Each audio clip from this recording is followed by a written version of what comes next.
नमस्कार साथियों, आप सब कैसे हैं। आशा करता हूं कि आप सब सुखी होंगे, स्वस्थ होंगे, मस्त होंगे। जैसा कि मित्रों, आप वीडियो के टाइटल को देखकर समझ ही गए होंगे कि आज हम किस विषय पर बात करने जा रहे हैं। तो मित्रों, आज हम आपको ऐसी विद्या के बारे में बताने जा रहे हैं, ऐसी विधि बताने जा रहे हैं जिससे आप अपने कार्यों को, जिसे आप हासिल करते करते थक हासिल न कर पा रहे हैं, उस कार्य में सिद्धि और सफलता प्राप्त कर सकते हैं। मित्रों, जब हम किसी भी कार्य को में असफल हो जाते हैं, हमारे बने बनाए कार्य बिगड़ने लग जाते हैं, जब हम चारों तरफ से परेशान होते हैं, तब हम उस स्थिति में कहीं ना कहीं मदद को भटकते हैं। दोस्तों के पास, रिश्तेदारों के पास, तांत्रिकों के पास, ज्योतिषियों के पास हम कहीं ना कहीं चक्कर इधर उधर लगाते फिरते हैं।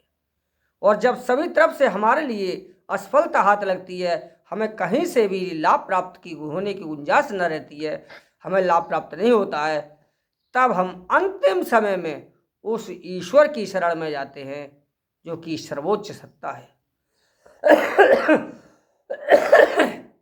मित्रों, लेकिन तब तक हम उस ईश्वर के लिए याद नहीं करते, हम इधर उधर भटकते हैं। यदि हम वास्तविकता से, बारीकी से यदि हम देखें, तो बिना उस ईश्वर के, यानी बिना उस दिव्य शक्ति के कहीं कुछ नहीं होता। उसके ही द्वारा हमारे लिए बने बनाए कार्य बिगड़ जाते हैं, कोई ना कोई विघ्न बाधा आ जाती है, और बिगड़े हुए काम किसी न किसी की मदद से हमारे कार्य सफल हो जाते हैं। इसी को हम महज संयोग या दुर्योग कहते हैं। तो संयोग कोई इत्तेफाक नहीं है, यह आपके इस प्राकृतिक घटनाक्रम के अनुसार ही संयोग और दुर्योग बना करते हैं। यदि हम प्राकृतिक ज्ञान, इस दिव्य ज्ञान को यदि हम कुछ अपनी समझ लें, तो हो सकता है कि हम संयोग और दुर्योग जो हमारे भविष्य में बनने जा रहे हैं, हमारे क्रियाकलापों में बनने जा रहे हैं, तो उन्हें हम पूर्वानुमान लगाकर भाप सकते हैं, और हम उस संयोग और दुर्योग की काट देख करके अपने कार्य को हम सफलता पूर्वक का संपन्न कर सकते हैं, असफलता को रोक सकते हैं। और यही पूर्वानुमान लगाने की विद्या जो हमारी स्वर विद्या है, जो कि प्राकृतिक शक्ति, ईश्वरीय शक्ति है, जिस ईश्वर ने हमारे शरीर की संरचना की है, उसने इस शरीर में जो श्वास डाली है, प्राण डाला है, ये हमारी प्राण शक्ति, हमारी श्वासों की शक्ति अपार शक्ति है। इसके माध्यम से हम जो चाहें हासिल कर सकते हैं।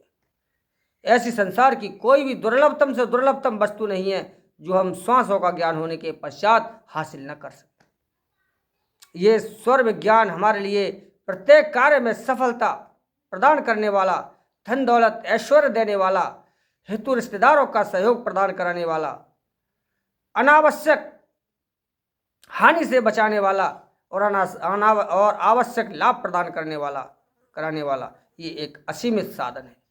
और स्वर विज्ञान को सीखने में आपको कोई तपस्या नहीं करनी है, कोई पूजा जप तप नहीं करना है, न ही कोई पैसा खर्च करना है। इसके लिए आपको थोड़ा सा अनुभव, आपको इस स्वर विज्ञान को पढ़ करके, देख करके, पुस्तकें पढ़कर, अनेक पुस्तकें स्वर विज्ञान पर आधारित प्रचलित हैं। अब इस जमाना सोशल मीडिया का है, इंटरनेट पर अनेक प्लेटफार्मों पर इससे संबंधित वीडियो पड़े हैं, उन्हें देखकर आप स्वर विज्ञान को सीख सकते हैं, अथवा किसी स्वर शास्त्री से संपर्क साध करके आप स्वर विज्ञान सीख सकते हैं, जिसके माध्यम से आप अपने जीवन में सफलता प्राप्त कर सकते हैं। चलिए, आज जब हम इसी कड़ी में आपको यहाँ पर किसी भी कार्य में जो आप सफलता प्राप्त करते करते थक गए, सफलता प्राप्त न कर पाए, आज हम इसी कड़ी में आपको स्वर विज्ञान से मनोवांछित करने की विधि बताने जा रहे हैं कि आप स्वर विज्ञान के द्वारा किस प्रकार से आप मन की इच्छाओं को पूरी कर सकते हैं।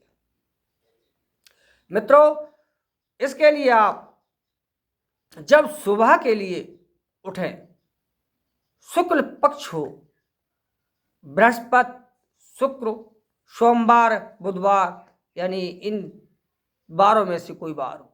और जब ये बार चलते हों, शुक्ल पक्ष हो, तो उस समय जब आप उठें, आपका चंद्र स्वर चलता हो, तो उस समय आपको चंद्र स्वर में अपनी श्वास को अंदर खींचते हुए,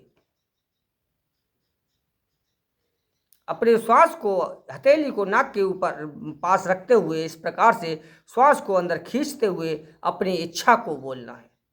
अपनी इच्छा को बोलते हुए आप सांस को अंदर खींच कर रोक लें, और जब आप जो आपका स्वर चल रहा है, अर्थात यानी बाएं स्वर चल रहा है, बाएं हथेली की को नासिका की तरफ ले आकर जब आपने श्वास को, अपनी इच्छा को बोलते हुए जब श्वास खींचा, कुंभक करने के पश्चात आप उसी बाएं पैर को नीचे रख करके और श्वास को हथेली पर छोड़ दें। इस प्रकार से ये आपका एक मनोवांछित प्रक्रिया है। ऐसा करने से आप कुछ समय तक आप इस प्रकार से नियमित कीजिए, और आप देखिए कि आपको उस कार्य को जो आप कर नहीं पा रहे थे, ये इस विधि के माध्यम से उस कार्य की सिद्धि होने के योग बनना शुरू हो जाते हैं, और कुछ समय पश्चात आपको उस कार्य में सफलता निश्चित प्राप्त हो जाएगी।